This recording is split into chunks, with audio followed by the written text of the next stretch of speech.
POMA Foundation is the charitable arm of the Pennsylvania Osteopathic Medical Association. Our mission is to preserve and promote the osteopathic tenets of mind, body, and spirit. And our vision is to promote the tenets of mind, body, and spirit for patient care and for the physicians who treat those patients. The POMA Foundation over the past several years has created a very robust granting program. Twice annually, we open requests for proposals, or RFPs, for these grants. In the late winter and early spring, we have what we call the Bright Ideas Grant. And then in the late summer and early fall, we open up requests for proposals for the Osteopathic Community Enhancing Grant. I will tell you that that grant is going to open on Monday. I want to spend time talking about application process for that grant and what kind of things we've given money to before to get you thinking about perhaps applying. All of the applications can be found under the POMA website. You would just click on the Affiliates tab, go to POMA Foundation, and it's all right there. So the Bright Ideas grants, those smaller grants, $1,000 to $5,000 to benefit our osteopathic family in their pursuit of care of the community, education, quality improvement, and scholarly activity. As a note, grants are only given to nonprofit organizations or institutions and not to individuals. So residents would apply for the grants through their program or through their institution.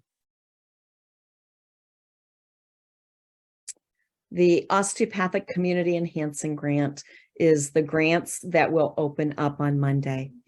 Those are a little bit more substantial, ranging from $10,000 to $50,000, again, to benefit patients, osteopathic physicians, and their communities. And again, only given to nonprofit organizations or institutions and not individuals. Some of the information that you will need to complete the applications, and I want to talk about this a little bit because those applications will stay open for about a month. And what we've seen in the past couple years is people will have some really great ideas, but they might wait till that last week that they're open and not have all the information that they need to complete the online application. So I want to give you a little bit of a heads up of some of the things that you will need. First of all, contact information. Who is going to be responsible for communicating all the information between your community enhancing grant application and the POMA Foundation? A project narrative. Include information about your organization, the project leadership, what their area of expertise is or their experience in the past. This is really important. How does your project align with the POMA Foundation's mission? And what unmet need is this project trying to fill? And is it doable? Is it feasible? The goals and objectives of your project, including the outcomes and the impact and how you're going to measure that.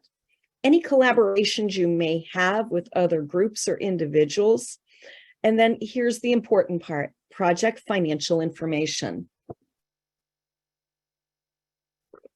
You need to include a budget for your project, as well as if you're not asking for the full amount from the POMA Foundation, where are you going to get the rest of the money?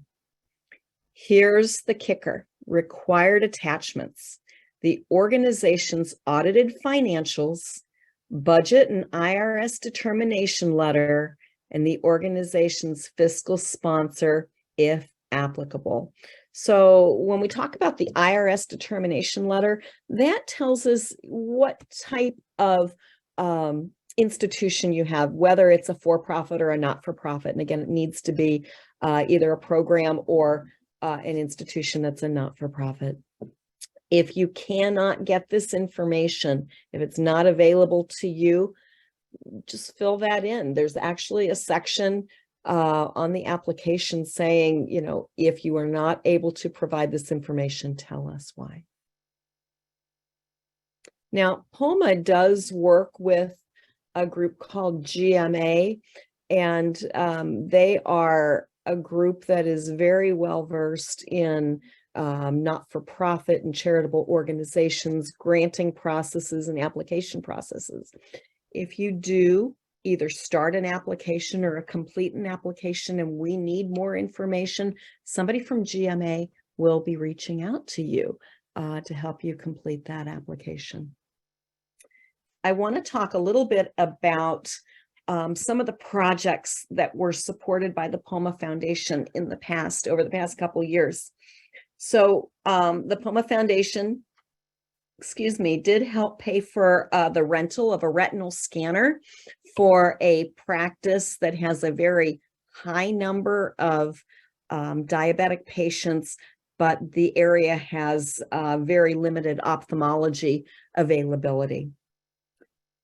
We have granted money to support a mobile wound clinic for the unhomed people in the Kensington area of Philadelphia.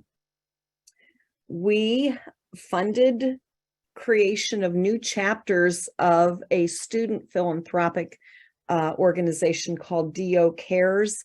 Basically, they make care packages for various groups of people and various needs.